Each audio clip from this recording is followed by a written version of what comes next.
Aku rasa diorang ni kumpulan hacker yang baik tau. Ini penjelasan aku. Assalamualaikum guys, aku Syah Ibrahim. Subscribe channel aku untuk pelbagai video informasi, tips, ulasan dan pelbagai lagi berkaitan dengan dunia teknologi dan gadget.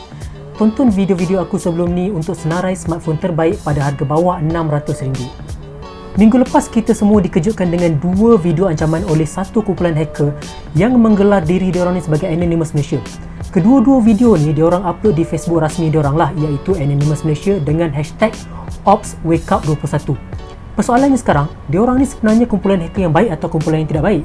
Video ancaman pertama yang diorang upload berdurasi 2 minit 29 saat telah diupload pada hari Isnin 25 Januari yang lalu. Manakala video kedua pula diupload dengan durasi 4 minit 1 saat telah diupload pada hari Khamis 29 Januari yang lalu.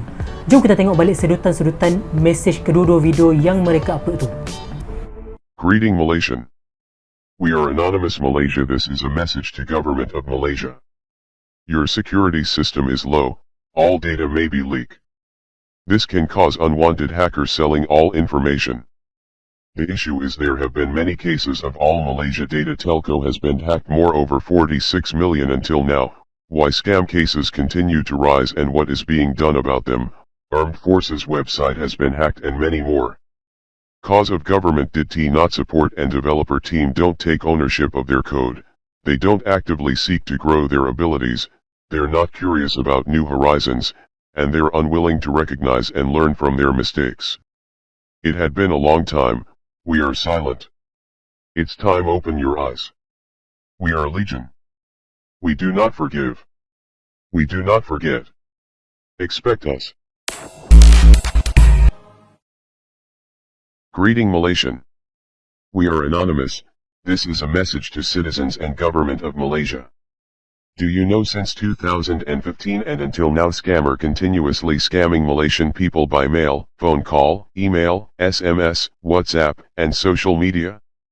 Citizens start receiving notifications that offered a lot of money and threatening people seems like they commit a crime. The root cause is because of private service providers and government data such as personal data has been hacked and been leaked. Then they start selling this data undergroundly to third parties.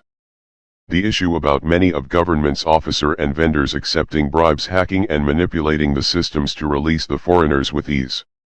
We know who you are. Do citizens know who are these people, and maybe they are wanted criminals or spies?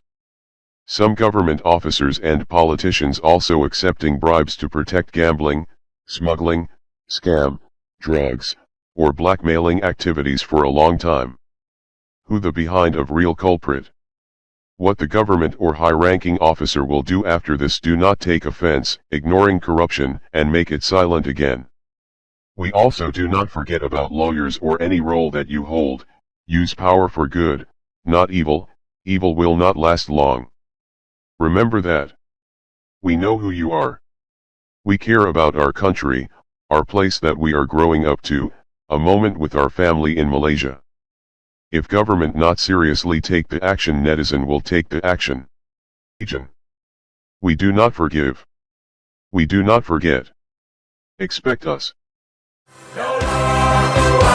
Serius weh. Memang nampak diorang tak puas hati betul tu. So dekat video ni, kita boleh buat beberapa kesimpulan tau. Pertama, fokus kedua-dua video yang diorang upload ni adalah berbeza. Video pertama lebih kepada diorang nak menggesa kerajaan untuk menambah baik sistem cyber security di negara kita supaya pengguna, data-data pengguna benar-benar dilindungi. Dan diorang juga bagi contoh kes kebocoran 46.2 juta data telco rakyat Malaysia yang berlaku pada tahun 2017 dulu. Kalau korang nak tahu, pada tahun 2017, data-data pengguna daripada 12 syarikat telco kat Malaysia macam Maxis, Celcom, Digi dan sebagainya telah dicuri. Dan ini antara senarai data daripada Celcom dan daripada Digi yang telah dicuri. Antara data yang diperolehi daripada syarikat telco ni adalah nombor telefon kita, alamat dan nombor kad pengenalan kita.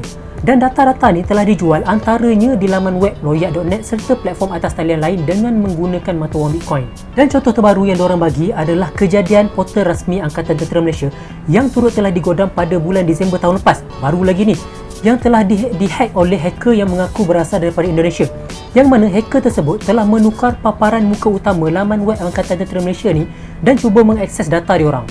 Kumpulan Anonymous Malaysia ni claim semua ni terjadi adalah berpunca daripada sikap kerajaan Malaysia yang kurang memberi sokongan mungkin dari segi dana untuk pembangunan serta penambahbaikan sistem cyber security di negara kita.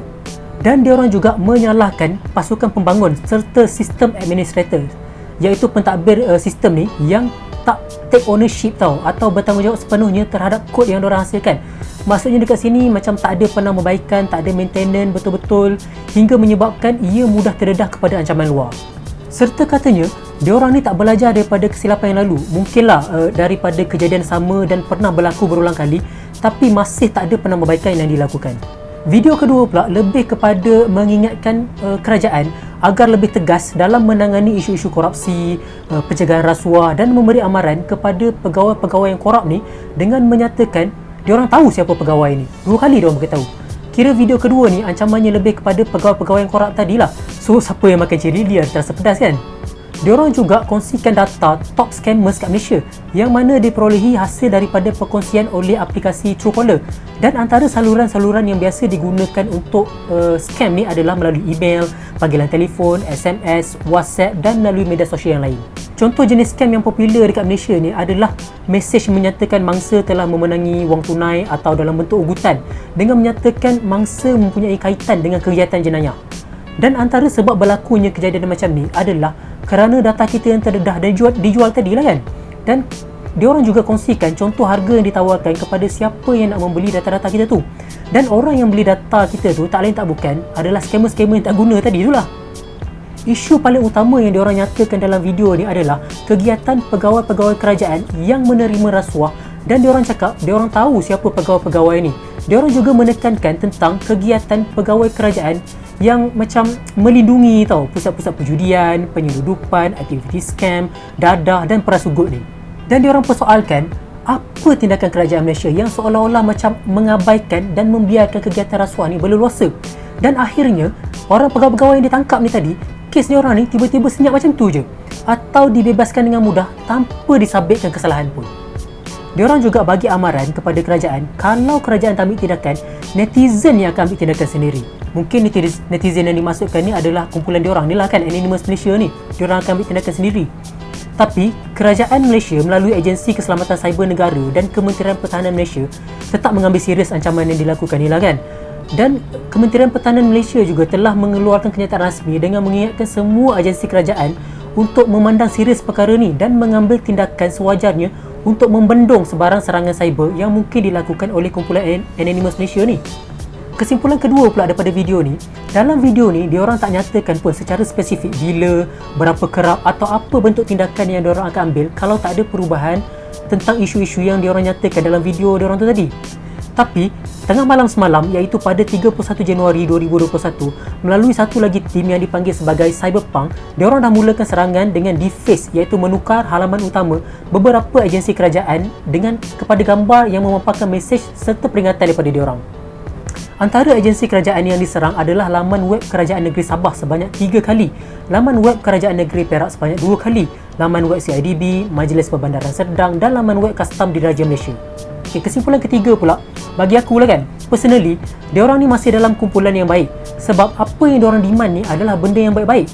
Video-video diorang pun dalam bentuk surat terbuka je kepada kerajaan Malaysia. Betul, diorang dah hack laman web beberapa agensi kerajaan. Tapi cuba kita tengok balik trend serangan diorang ni. Serangan diorang ni, diorang hanya deface laman-laman web ni. Macam aku cakap tadi lah, kalau korang nak tahu, deface ni antara serangan cyber yang paling low sekali, paling ringan sekali. Kira jenayah cyber yang kecil lah, sangat kecil. Betul, ia masih kita consider sebagai jenayah. Aku pun tak pastilah kalau ada akta yang cover tentang ni. Tapi point aku, kalau alang-alang nak attack, kenapa dia orang tak attack kau-kau je kan, baru berbaloi. Biasanya kalau ada niat jahat, dia orang akan buat sungguh-sungguh lah, tak adalah macam secara lembut macam ni kan.